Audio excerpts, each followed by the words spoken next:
Clerk will close the roll. Ayes 94, noes 5. Ayes 94, noes 5. The bill passes. Turning to page 16, continuing third reading regular Senate Bill 69, now before you is legislation to amend and reenact sections of the Code of Virginia relating to minimum qualifications for law enforcement officers' citizenship. Legislation report of Committee on Public Safety. The delegate from Fairfax, Delegate Simon. Mr. Speaker, members of the House, Senate Bill 69 allows individuals who have been granted deferred action for childhood arrivals by U.S. Citizenship and Immigration Services to qualify for the positions of Chief of Police, Police Officer of a locality, Deputy Sheriff, Jail Officer, and Law Enforcement Officer. Current law allows only citizens of the United States to qualify for the named positions. I move passage of the bill. Delegate from Bedford, Delegate Griffin. Mr. Speaker, may I speak to the bill? The delegate has the floor. Mr. Speaker, this is a citizenship issue. I'm very concerned about this bill. This is a bill to change the law and allow certain illegal immigrants to become law enforcement officers, not limited to, but including the chiefs of police of our localities. It marks a major departure from our current law that says you need to be a citizen in order to serve in these kinds of capacities. Now, this applies specifically to that category of DACA children that were brought here illegally, but they probably didn't have the intent when they came here. It's through no fault of their own that they are here. But citizenship should matter when we're talking about giving jobs in this country or giving jobs in this Commonwealth. Citizenship should matter when we're talking about public service. The default history of the world has always been tribalism, but here in the West, we have overcome that because we've put forward the idea that we can fasten this social contract where we go beyond those things. And that we can agree on certain underlying principles. We may not come from the same location. We may not come from the exact same religious views or the same ethnicities, but we all come together and ascribe to the same social contract, equality under the law. And I think that, if we were in a different country, there's some countries in the world that citizenship might not be as big of a deal because they go back for generation after generation after generation, and they share the same ethnicity. They share the same cultures. America is a melting pot. We don't always agree on those things. We don't always see the same eye to eye on religion. We don't always see eye to eye on so many different issues. So there has to be some underlying foundation for our society. And I would maintain that citizenship offers us that opportunity to say, listen, if there's one thing that we agree on, it's these founding principles that we have that are in the Constitution. And if you swear an oath to that Constitution, you become a citizen and you can serve. It shows, it manifests, citizenship is a manifestation of these principles. It gives us commonality. It's so important, and it's not just important for anybody in Virginia, it's specifically important for these public servants, these leaders, the leading law enforcement officers in the Commonwealth. We're talking about enforcing the law, and so I'm asking that the people that are tasked with enforcing the law are here legally as citizens before we start giving them American jobs. Yes, American jobs. The people the citizens that live here and pay taxes here, they deserve these jobs before we give them to illegal immigrants. These people should be legal members of society, recognized with citizenship. There's a way to prioritize hiring citizens of the country and of the Commonwealth over illegal immigrants. If we are to protect the fabric of this country, if we're to protect the economy and jobs, we should prioritize this. I ask you not just to vote no, but to vote heck no on this. Thank you, Mr. Speaker. The delegate from Fairfax, Delegate Simon. Mr. Speaker, speaking to the bill. Delegate has the floor. Mr. Speaker, members of the House. So first of all, we are talking about people that have a legal status here in the United States of America. These are deferred action for childhood arrivals. They have been recognized as being here legally. And by the way, no person is illegal. All right, I think I want to be very clear about that in the language. I mean, we've heard some very troubling language, I think, in that speech. I'm not going to try and address every bit of that, but I want to be very clear about that. But this bill allows people who have grown up in these United States, grown up in this Commonwealth, grown up as members of this community, and who've known no other place as their home but here, who want to serve their communities, who are saying, we're here, we're willing to put our lives on the line, right? We hear in public safety, frankly, we hear about it a lot, about a dearth of law enforcement officers, the difficulty that we have in recruiting sufficient numbers of law enforcement and correction officers. We hear about it every day. It's a crisis, we're told, right? And here you have people who grew up in this country, went to school, work, pay taxes, and have offered themselves up to take those dangerous jobs, to put themselves in harm's way, to make our communities safe, to put their lives on the line, and we want to tell them, no, you're not welcome here, you can't serve in this capacity? And Mr. Speaker, these aren't the only folks that want to serve, right? We have non-citizens that serve in our United States military on a regular basis, and I know we have members of this caucus that have served alongside those folks who fight bravely without regard. They don't ask the person standing next to them, the soldier, the airman next to them, where were you born? What's your status? Nobody cares, right? They're there to serve. They're there to serve our country. And I think it's very insulting to suggest that anybody who's here, who's brought here, regardless of their status, is less than, is other than, is incapable of taking and maintaining an oath to serve and protect. I hope there'll be the will of the body to pass this bill and say, heck yes, we want these folks, we want their help. Thank you, Mr. Speaker. Delegate from Culpeper, Delegate Freitas. Thank you, Mr. Speaker. Speaking of the bill. Delegate has the floor. Mr. Speaker, I think we can all share some sympathy for people that were brought here as minors. In order to qualify for DACA, you would have had to have been brought here under the age of 15. I think it's 15 or younger. You qualify for DACA. One of the issues that I have with DACA as a whole is the sort of incentive structure it creates, because I think on one side we look at this from a compassion viewpoint and we say somebody was brought here, they were a minor, they didn't necessarily have a decision on why they came over here. And people can automatically assume that this is an infant, this is a small child. But again, it goes all the way up to 15. The other problem that I have with it, though, is that I think what you end up doing is you start creating an incentive, a perverse incentive. Because when you say, okay, if you qualify under DACA, if you qualify under these circumstances, then we'll let you stay.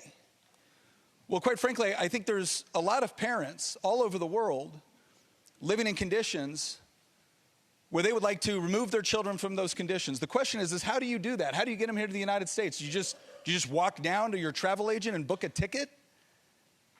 No, they're being brought over illegally. You go and you get a coyote run by the cartels who now see an opportunity to exploit children for purposes of human trafficking. There is a reason, Mr. Speaker, that since DACA went in place, we've seen a massive increase in human trafficking. When you create perverse incentives, you're going to get perverse outcomes. So whereas I can be perfectly fine with understanding that it is a tricky situation, the more legal conditions we create within our own country, which says that if you come in under these circumstances, you can stay, the more you incentivize people to send their children with good intentions, who then fall into the hands of cartels and human traffickers and drug traffickers and sex traffickers, and now those children are lost.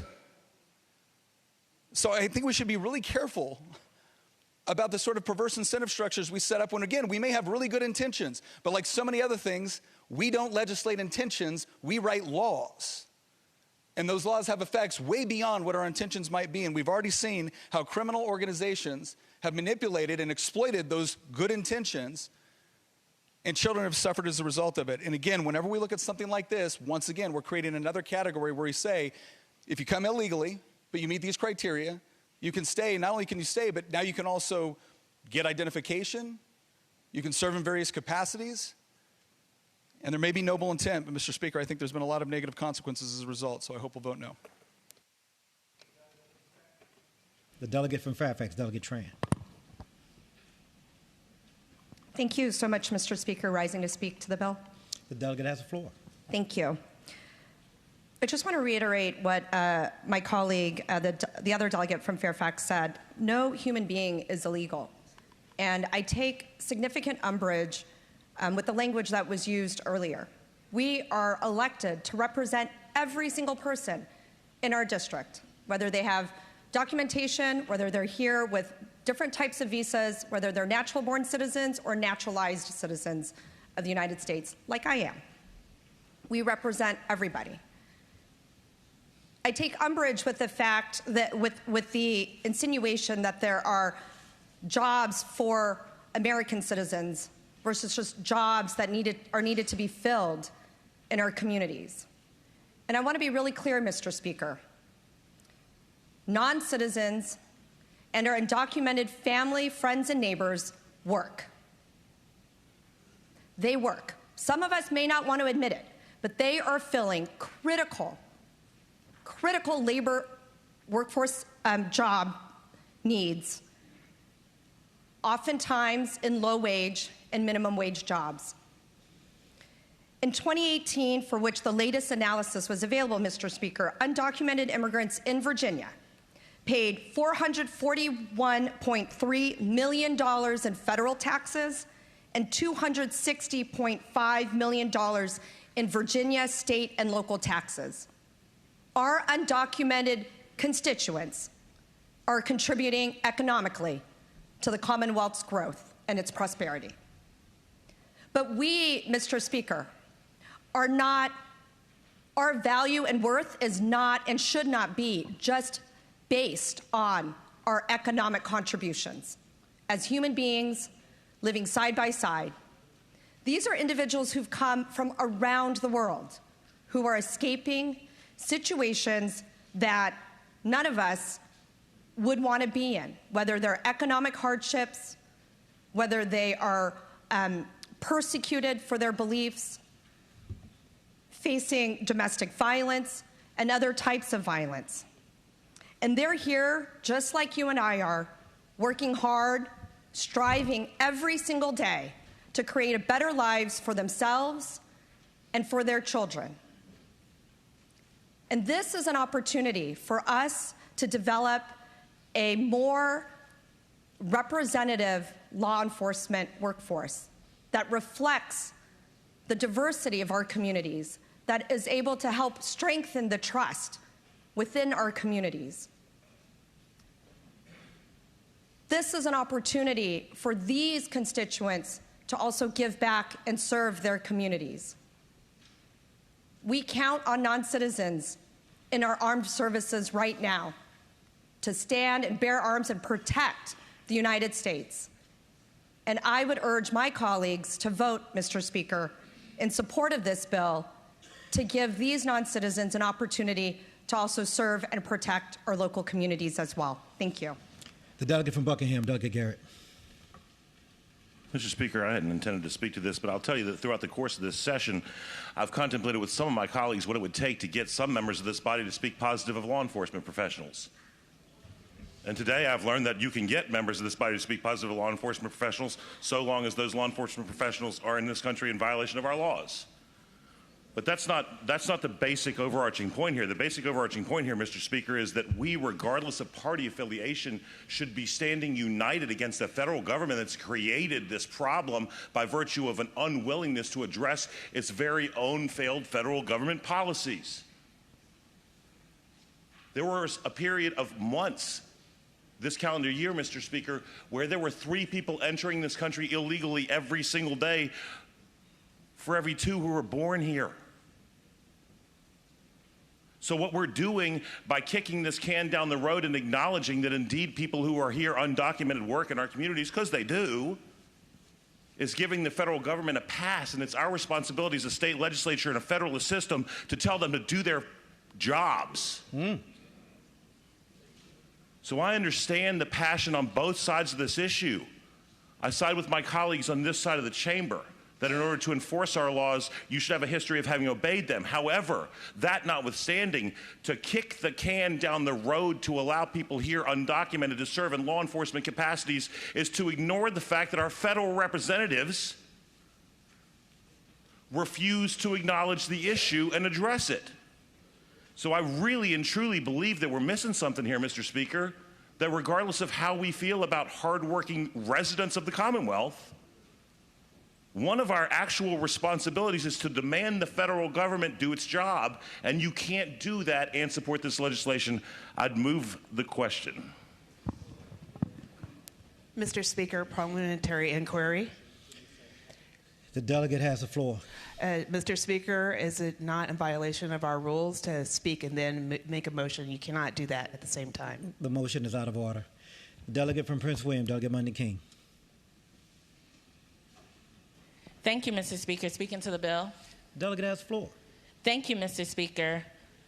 Like the patron of this bill, I represent the most diverse county in the Commonwealth, where we have people who contribute every day to our economy, to the fiber of our community.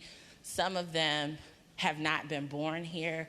Some of them are DACA recipients, but none of them deserve the vitriol that we've heard, Mr. Speaker. I know throughout this session, we have heard our colleagues on the other side punch down on the police. We've seen them not back the blue. We've seen our colleagues punch down on immigrants, the very people who support them, their communities, and their families. But this bill is not about that, Mr. Speaker. This bill is about people like my husband who give up almost a year of their life to be trained as a law enforcement officer. These people then go out into the community and they swear an oath to protect and to serve. And they go out and they make difficult calls, they make difficult decisions, they hold families' hands during their most difficult moments, they pick people crying off the ground over their loved ones. They do some of the most difficult and dangerous work. And some of them, due to no fault of their own, some of them did not have the privilege of being born in this country. So to hear my colleagues talk about equality, when you are literally saying that you want to discriminate against someone and say that they are unworthy or not valued because of where they are from, is really disappointing.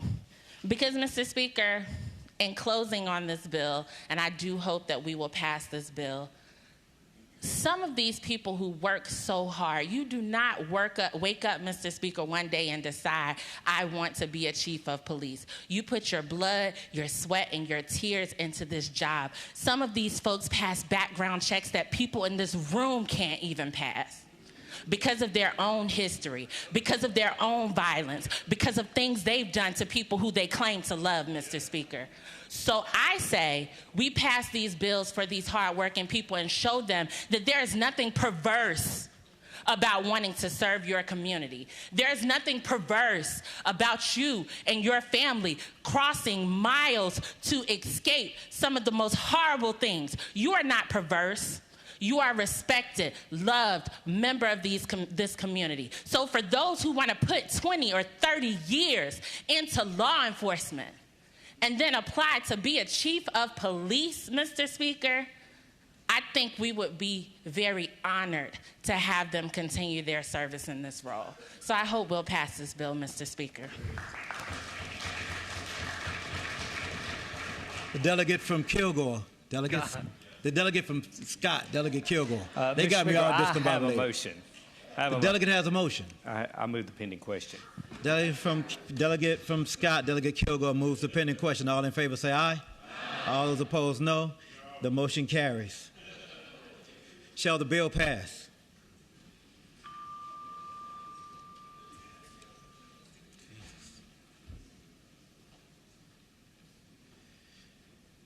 The clerk will close the roll.